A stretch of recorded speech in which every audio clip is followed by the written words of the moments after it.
What if giving up is what she wants me to do? Oftentimes, we can't make up our minds. Not because we don't want to, but because something has a hold on you from, any recent conversation or situation in regards to the influence and those who participated. You know,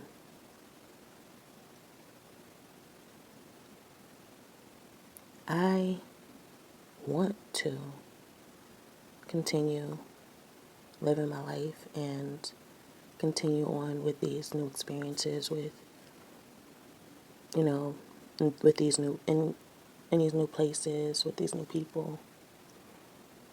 But the foot that got me, well, the hand that got my foot in the door is the very hand that is leaving me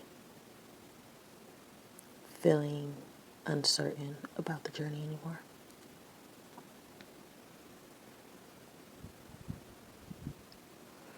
In this dream, she was next to him,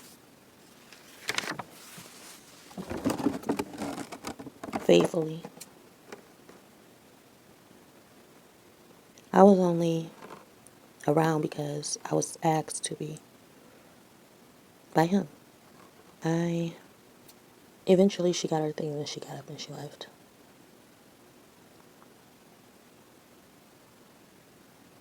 She was waiting for something. What was it? I wondered. She was focused on me a little bit too much. It made me suspicious. Her hair was undone, but she had prepared for it to be done. She didn't speak up. A closed mouth don't get fed. So we just sat there in silence. And I got up and I just finished cleaning up and I seen some unused hair.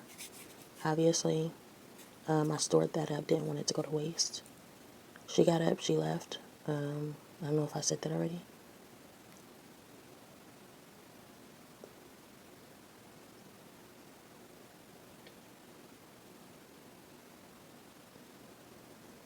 In the midst of me cleaning up, I began arranging through my things. Why did I feel like I had to give her any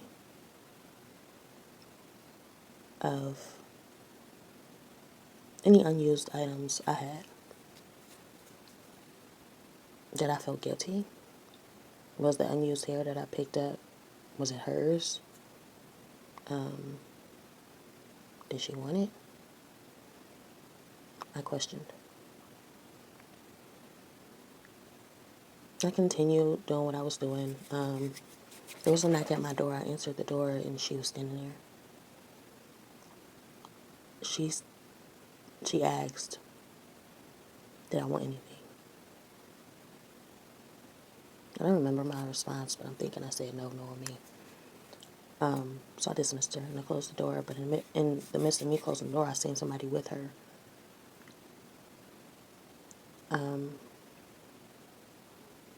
Somebody was standing, waiting, just as she seemed to be sitting, waiting. Me opening my door to her was like a room on the other side that there were no hallway to separate the location. It was like my private room and then it was her private room and there was no hallway. There was a window and I can see next door. It was so weird. But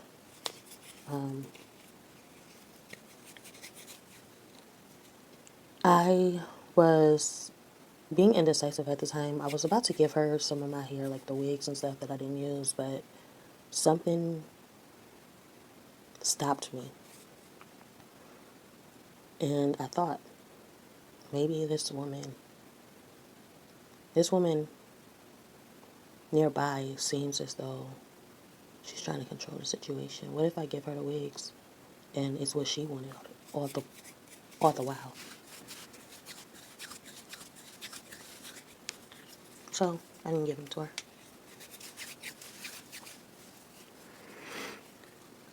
What I'm saying is that we have to know what we want. We can't be uncertain, and we can't let other people dictate or determine what we're going to do next. A lot of people don't receive their blessings, they don't receive their gifts, and they don't receive what they want or what they may even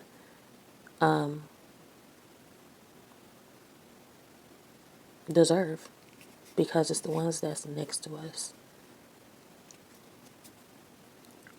Those are the very ones that eventually, they are the reason why we don't get what we've earned.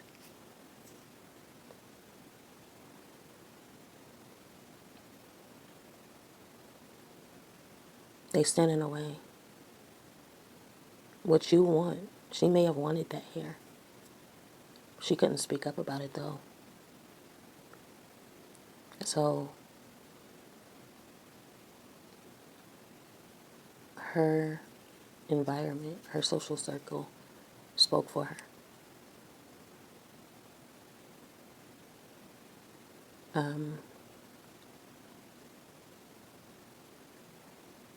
I know what I want,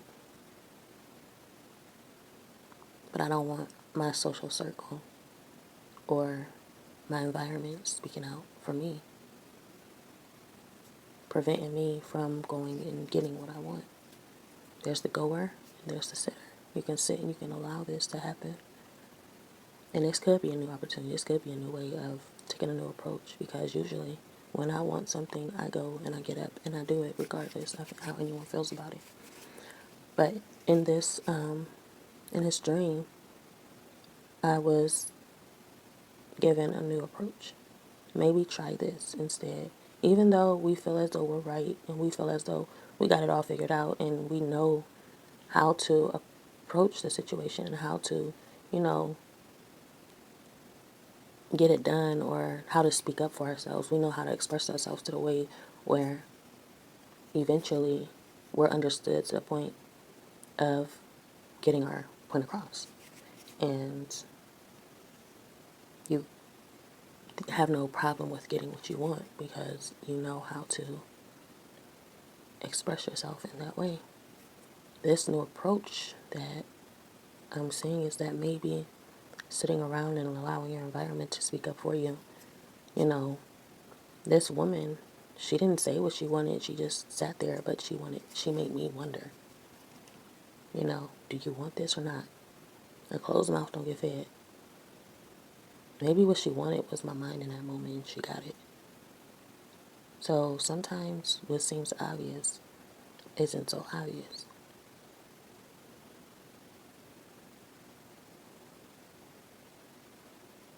Don't wonder, because that's all it takes. So maybe next time I'll just sit around. I'll allow whatever I want to come to me. I won't get up and I won't go and get it. I'll allow my environment to have its way. You know,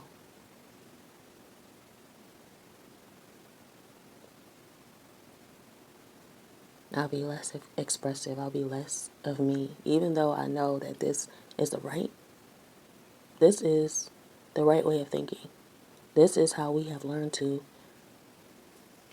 decision making. We've learned to dissect all of our problems, create this concept map, and arrange all of our thoughts and sort through the BS. And we've learned to just figure it out. And eventually we're led to our answer once we sort it all out, like our closet full of clothes and we can't find that specific outfit. We sort it out and then we find that outfit. We sort through our thoughts, we sort through our problems, we sort through our mind, and eventually we find the answer. That's what life is. And so, but sometimes I wonder, what's life like for you and how would this change life for me? Do I want it to change? Not really, but I'm open to the idea.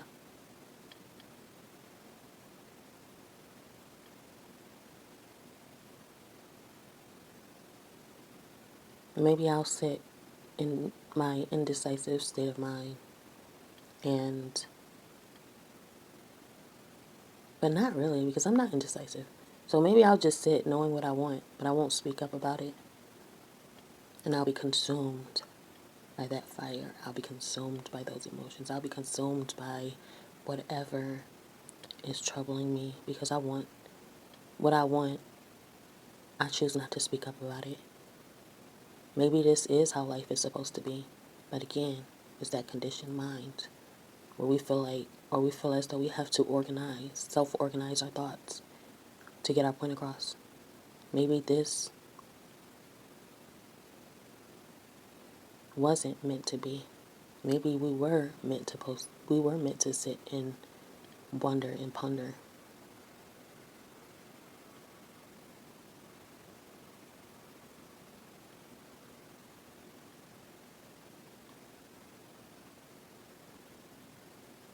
But the fear of not knowing, or the fear of knowing, comes with growing or deciding whether you want to pursue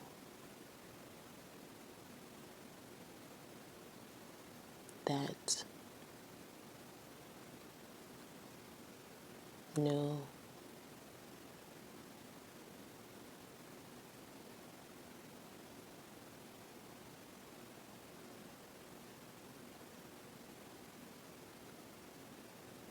path or trail that's being brought to your attention.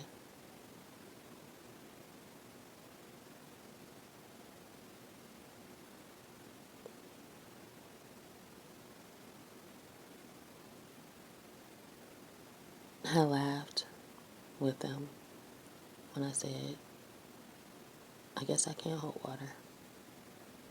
It wasn't because I can't, it's because I never learned how to. So, for me, my water just always seems to spill all over the pages. And this stops me from drowning. What does it feel like to drown? Obviously, some people know exactly how I feel. And maybe everyone knows exactly how I feel, how that feels. Or maybe not.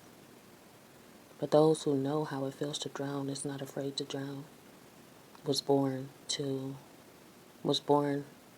in the water, immune to the water, born to drown. Because this is where they've been. This is where they were raised. But people like me,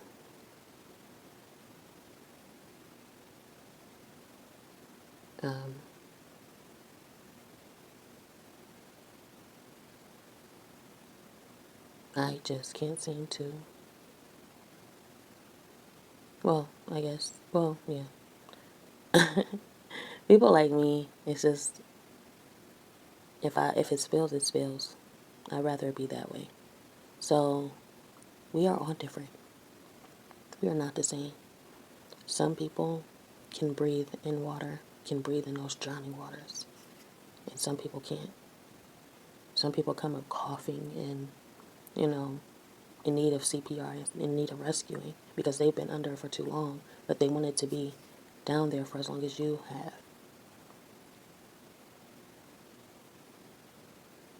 But we were different. We were brought up different. You were brought up to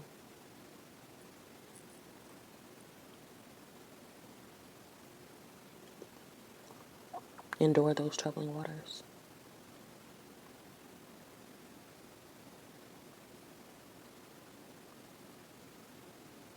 You were raised in those troubling waters.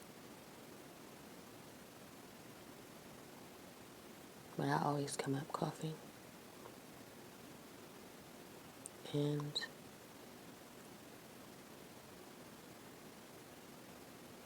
reaching, gasping for my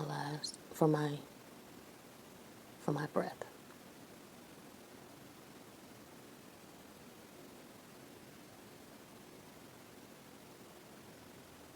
for a breath of air.